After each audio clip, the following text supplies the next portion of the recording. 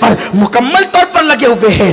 بے غیرت مسلم نوجوانوں کو بتا دو کہ عید میلاد النبی کوئی عیسائی مناتا ہوا نظر نہیں آتا اور تم 31 نائٹ مناتے ہوئے نظر آتے ہو, اور وہ بھی کس طرح سے, شراب میں ڈوب کر, شباب میں ڈوب کر, شاعری میں ڈوب کر, گانے میوزک میں ڈوب کر. بھول گئے قبر کی تاریک وادی. 31 دسمبر کی رات منانے والوں, قبر کی پہلی رات تو یاد کر لو, قبر کی پہلی تاریخ رات تو یاد کر لو. وہاں کا دن بھی رات سے بدتر ہے تو وہاں کی رات کا عالم کیا ہوگا. میرے امام کہتے ہیں اندھیرا گھر, اکیلی جان, دم گھٹتا دل اکتاتا, خدا کو یاد کر پیارے, وہ ساعت آنے والی ہے. ہمارے آقا نے یہودیوں سے عیسائیوں سے کتنی نفرت کی ہے, اور آج ہم معاذ اللہ عیسائیوں کے نقش قدم پہ چل رہے ہیں, ان کے پیچھے پیچھے چل رہے ہیں. تمہیں پتا ہے اللہ کے حبیب مصطفیٰ جان رحمت صلی اللہ علیہ وسلم جب مدینہ منورہ پہنچے, ذرا دل کے کانوں سے سننا, آقا کریم مدینہ منورہ پہنچے تو سرکار نے پوچھا کہ یہ یہودی 10ویں محرم کو روزہ کیوں رکھتے ہیں؟ تو صحابہ نے عرض کیا, مدنی صحابہ نے, انصار نے بتایا, یا رسول اللہ یہ اس لیے روزہ رکھتے ہیں کہ اس دن جناب موسیٰ علیہ السلام کو فرعون اور فرعونیوں سے نجات ملی تھی. آقا کریم نے فرمایا موسیٰ ہمارے پیغمبر ہے, ان سے زیادہ ہم حقدار ہیں کہ موسیٰ کا دن منائیں, یوم موسیٰ ہم منائیں. اس سے پتا چلا نبیوں کا دن منانے کا حکم امام الانبیاء نے عطا کیا ہے. سبحان اللہ. جب یوم موسیٰ منایا جا سکتا ہے تو یوم جان موسیٰ ختمی مرتبت کیوں نہیں منایا جا سکتا؟ حضور علیہ السلام کا دن کیوں نہیں منایا جا سکتا؟ آقا نے فرمایا موسیٰ علیہ السلام ہمارے پیغمبر ہے, یہودیوں سے زیادہ حقدار ہم ہیں کہ ہم ان کا دن منائیں. لیکن یہودی ایک روزہ رکھتے ہیں, ہم دن تو منائیں گے موسیٰ کا, لیکن یہودیوں سے مشابہت کے ساتھ نہیں. دونوں کے اندر یکسانیت نہیں ہونی چاہیے. کفر اور ایمان کی پہچان الگ الگ ہے. اسلام آدھا تیتر آدھے بٹیر کا نام نہیں ہے. اسلام مکمل اسلام ہے. اسلام کے اندر یہ پالیسی قطعاً نہیں, با مسلمہ اللہ اللہ, با برہمن رام رام, یہ اسلام نہیں. اسلام صرف اسلام ہے, اسلام خالص اسلام ہے. آقا نے فرمایا وہ ایک روزہ رکھتے ہیں, ہم یوم موسیٰ تو منائیں گے لیکن ایک روزہ رکھ کر نہیں بلکہ 2 روزے رکھ کر. سبحان اللہ. یوم موسیٰ بھی منا دیا جائے اور یہودیوں کی مخالفت بھی ہو جائے. جس رسول نے عبادت میں یہود و نصارہ سے مشابہت کو قبول نہیں کیا, آج اس رسول کی ماننے والی قوم گناہوں میں یہود و نصارہ کی مشابہت